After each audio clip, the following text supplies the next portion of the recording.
Isa pa naging sentro ng confirmation of charges hearing ang papel ng mga kasabwat umano ni dating Pangulong Duterte sa drug war. At live mula sa TV5 Media Center, nauna sa balita si News 5 Justice Correspondent Camille Samonte. Camille, ano mga nilatag ng prosekusyon tungkol dito? Bok, malawakan at sistematiko raw ang naging patayan sa ilalim ng drug war mula noong alkalde pa sa Davao hanggang sa naging presidente na si dating Pangulong Rodrigo Duterte. Yan ang binigyan diin ng prosecution sa pagdinig kahapon.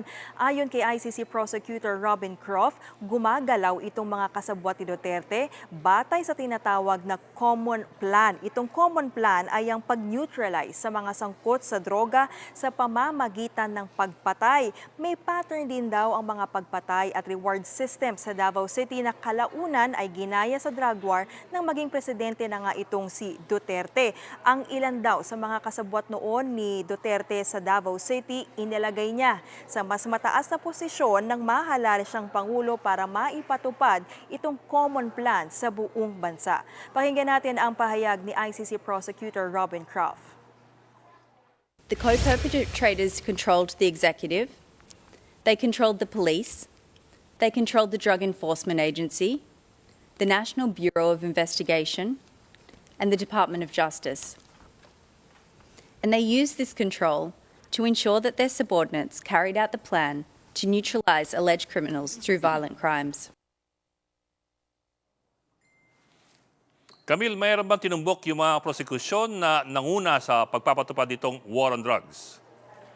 Bok, isa sa mga nabanggit si Senator Ronald Bato de la Rosa na nagsilbing PNP chief noong Duterte administration. Noong alkalde pa sa Davao City si Duterte ay binuuraw ni de la Rosa ang Tokhang operations na kalaunan ay ipinatupad din sa drug war ng dating administrasyon.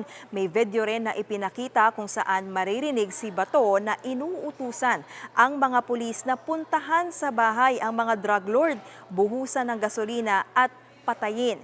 Ipinakita rin ang video ni dating Justice Secretary Vitaliano Aguirre II na nagsasabing imbis na magpatayo ng mga kulungan ay pinapatay sa Pilipinas ang mga drug lord.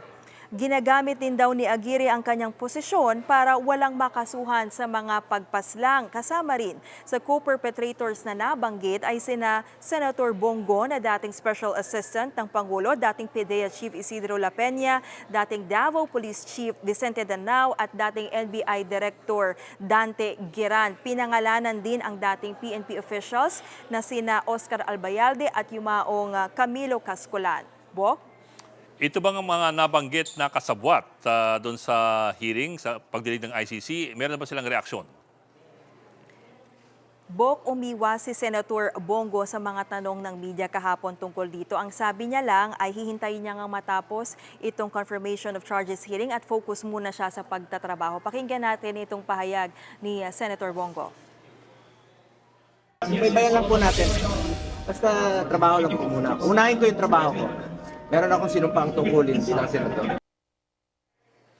Bok, bago nito ay nauna nang itinanggi ni Senator Bongo at Attorney Aguirre ang pagkakadawit sa war on drugs. Sinabi noon ni Aguirre na naging abogado lang siya ni Duterte noong alkalde pa siya ng Davao City. Hindi niya rin daw sinuportahan ang extrajudicial killings. Si Senator Bato de la Rosa naman hindi pa rin nagpapakita sa Senado. Hanggang ngayon wala pa rin pahayag ang iba pang tinuturong kasabwat ni Duterte sa war on drugs. Ano bang pwede mangyari dun sa mga tinukoy na co-perpetrator ni Duterte? Sila ba'y kakasuhan o ipapa-aresto?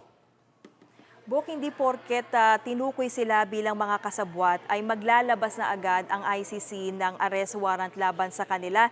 Hindi rin ibig sabihin nito ay may kaso na rin laban sa kanila. Hindi rin sila co-accused o kapwa-akusado. Kung kakasuhan man sila ng ICC prosecutor ay hiwalay raw na kaso pa ito. Nabanggit lang yung pangalan nila sa kwento dito sa pagdinig nga kahapon. Kumbaga dahil sila yung supporting actors at sila rin ay naging bahagi sila ng sistema para nga mapaitupad itong common plan at mga pagpatay. Kung makita raw ng ICC na isa sila sa most responsible, maaari silang kasuhan.